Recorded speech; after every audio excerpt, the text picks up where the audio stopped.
അതല്ല രാജ്യം കേരളം തന്നെ മുഴുവൻ ആവശ്യപ്പെട്ടുകൊണ്ടിരിക്കുകയില്ല. പിന്നെ ഞാൻ പ്രത്യേകിച്ച് ആവശ്യപ്പെടേണ്ട കാര്യമാണ്. കേരളം ഒന്നടങ്കം കോൺഗ്രസ്സുകാർ ഉൾപ്പെടെ പറഞ്ഞുകൊണ്ടിരിക്കുകയാണ് ചങ്ങാതിരി രാജിവെപ്പിക്കണമെന്ന്. കോൺഗ്രസ് MLA ഉൾപ്പെടെ പറഞ്ഞു, കോൺഗ്രസിന് വനിതാ നേതാക്കൾ മുഴുവൻ പറഞ്ഞു. ഇത് കേട്ടുകേൾവിയില്ലാത്ത സംഭവമല്ലേ? ഇതൊരു പരമ്പരയല്ലേ? 1, 2, 3 സംഭവമൊക്കെ സാധാരണ കേൾക്കാറുണ്ട്. ഇതൊരു 10-18 പരാതി വരാൻ പോവുകയാണ്. അതിൻ്റെ ഭാഗമായിട്ടുണ്ടോ സൈബർ ആക്രമണം വന്നതെന്ന് ഞാൻ പറഞ്ഞത്. ആ സൈബർ ആക്രമണത്തിൻ്റെ പശ്ചാത്തലം എന്താ പറഞ്ഞാൽ, ഇനി ആരെങ്കിലും ഇങ്ങനെ ഒരു പരാതി കൊടുക്കാൻ പുറപ്പെട്ടാൽ നിന്നെ ശരിയാക്കും എന്നതിൻ്റെ സൂചനയായിട്ടാണ്. അതാണല്ലോ രണ്ടാമത്തെ അപേക്ഷ കൊടുത്തപ്പോൾ പറഞ്ഞത്. KPCC കൊടുത്തു, അതുപോലെ തന്നെ AICC കൊടുത്തു, എല്ലാവരും കൊടുത്തല്ലോ. പ്രിയങ്ക ഗാന്ധി കൊടുത്തു, രാഹുൽ ഗാന്ധി. അല്ല, കോൺഗ്രസ്സിന് ആദ്യം ഏതെങ്കിലും ഒന്നും ഞാൻ ഈ ജീർണതയെപ്പറ്റി ഇത്രയും പറഞ്ഞ വെറുതെയാണ്. കോൺഗ്രസ് എന്ന് പറയുന്നത് ഒരു ജീർണമായ അവസ്ഥയിൽ ചെന്ന് പെട്ടിരിക്കുകയാണ്. രമേശ് ചെന്നിത്തലക്ക് പത്രസമ്മേളനം നടത്താൻ പോലും സാധിക്കാത്ത രീതിയില്ല പ്രതിരോധ നടത്തിക്കൊണ്ടിരിക്കുന്നത്. സൈബർ ആക്രമണത്തിൻ്റെ വേറൊരു രൂപമാണ്. അപ്പോൾ അവരെന്തും ചെയ്യും, എന്തും ചെയ്യാൻ യാതൊരു മടിയില്ലാതൊരു കറുത്ത കമ്പനിയായിട്ട് മാറുകയാണ് ഈ വിഭാഗം. അതിനെ നിയന്ത്രിക്കാനൊന്നും കോൺഗ്രസ് നേതൃത്വത്തിന് സാധിക്കുന്നില്ല.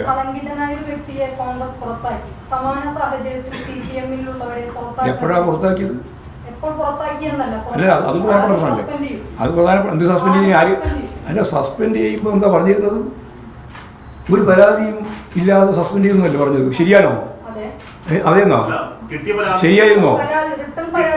റിട്ടേൺ പരാതി, നിരവധി പരാതികൾ കിട്ടിയെന്നാണല്ലോ ഇപ്പോഴെല്ലാവരും വ്യാഖ്യാനിച്ച് വിശദീകരിച്ചത്. അവർ തന്നെ, ഞങ്ങളാരും പറയുന്നതല്ല, ഞങ്ങൾ പറയുന്ന കാര്യം എടുക്കണ്ട.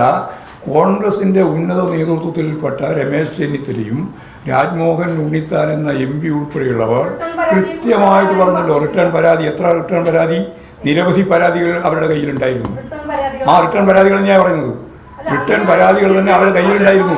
ഞങ്ങൾക്ക് കിട്ടിയിരുന്നു എന്ന് കേൾക്ക്. നിങ്ങൾ ന്യായീകരിക്കുന്നതെന്ന് എനിക്ക് പ്രശ്നമില്ല. നിങ്ങൾ ന്യായീകരിക്കുമ്പോൾ തന്നെ ജനങ്ങൾക്ക് മനസ്സിലാവുന്ന ഒരു കാര്യമുണ്ട്.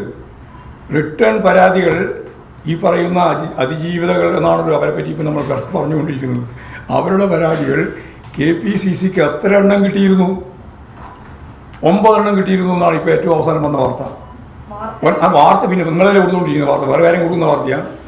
അതൊക്കെ നിങ്ങൾക്ക് വാർത്തയിൽ വിശ്വാസമില്ലേ?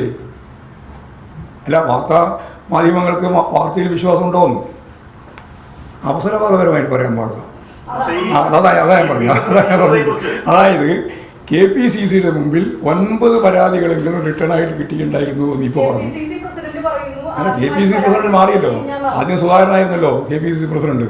അതുപോലെ തന്നെ ഇപ്പോഴല്ലേ വന്നത്. അദ്ദേഹം തന്നെ മറുപടി പറഞ്ഞതിൻ്റെ തെറ്റ് കൃത്യമായിട്ട് മാധ്യമങ്ങൾ ചൂണ്ടിക്കാണിച്ചിട്ടുണ്ടല്ലോ. അദ്ദേഹത്തിൻ്റെ കയ്യിൽ ആ കത്തും വെച്ചുകൊണ്ട് തന്നെയാണ് അദ്ദേഹം നിഷേധിച്ചത് എന്ന് കൃത്യമായിട്ട് അതിൻ്റെ ഡേറ്റ് ഉൾപ്പെടെ വെച്ചുകൊണ്ട് ചില മാധ്യമങ്ങൾ കൃത്യമായിട്ട് പുറത്തുവിട്ടല്ലോ. സണ്ണിയിലെ തന്നെ കാര്യത്തിൽ